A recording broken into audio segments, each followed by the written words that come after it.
নমস্কার, আপনারা দেখছেন সময় কলকাতা। সময় নিউজ নিয়ে রয়েছে আমি সৈকত। চোখ রাখবো বিস্তারিত খবরে। আজ 25শে বৈশাখ, কবিগুরু রবীন্দ্রনাথ ঠাকুরের জন্মদিন। বিশ্বকবির জন্মজয়ন্তী উপলক্ষে উৎসবের আমেজে সেজে ওঠে শান্তিনিকেতনের বিশ্বভারতী বিশ্ববিদ্যালয়। এদিন ভোরবেলায় বৈতালিকের সুরের মাধ্যমে শুরু হয় এই বিশেষ দিনটি। এর উপাসনা গৃহে বিশেষ প্রার্থনার মাধ্যমে কবিগুরুকে শ্রদ্ধা নিবেদন করা হয়। মূল সাংস্কৃতিক অনুষ্ঠানটি আয়োজিত হয় মাধবী বিতানে, যেখানে আশ্রমের ছোট ছোট পড়ুয়ারা গান এবং কবিতার আবৃত্তির মাধ্যমে এক বাহাবী পরিবেশ সৃষ্টি করে। এবারের অনুষ্ঠানের অন্যতম আকর্ষণ ছিল পঞ্চবটির নবকলেবরের উদ্বোধন। শতবর্ষ আগে কবিগুরু নিজে হাতে এখানে রোপণ করেছিলেন 5টি বৃক্ষ। সেই ঐতিহাসিক স্থানকে নতুনভাবে সাজিয়ে ফের মানুষের জন্য উন্মুক্ত করা হয়েছে আজকে। শনিবার শান্তিনিকেতনের লাল মাটি আবারও যেন রবীন্দ্রিক স্মৃতিতে জীবন্ত হয়ে ওঠে।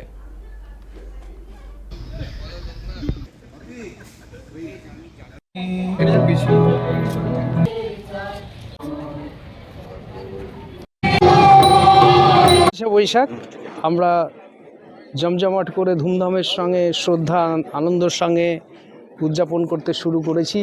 বৈতালিক দিয়ে শুরু করেছি, উবাজ মন্দির শেষ হলো, গুরুদেবের সিংহাসনে ফুল দান করলাম। এরপরে আমাদের ছোট ছোট বাচ্চাদের আমাদের মাধবী বিতানে গান শুনবো, কবিতা আবৃত্তি সব কিছু শোনার পরে আমাদের এইবার স্পেশাল আমাদের পঞ্চবটি, যেটা গুরুদেব নিজের হাতে 5টা পঞ্চবৃক্ষ রোপণ করেছিলেন এই ক্যাম্পাসের ভিতরেই উত্তরণের পিছনে, সেটা 11:30টায় পড়বো। এটা আমাদের এবার 100 বছর পূর্তি হিসাবে সেটা আমরা পালন করছি এবার প্রথম ইয়েতে। এটা তো ওখানে ওর পরে আপনারা জানেন রাত্রে আমাদের পাঠভবনের যে ট্যালেন্ট ছোট ছোট বাচ্চারা আজকে মায়ের খেলা নাট্য পরিবেশন করবে।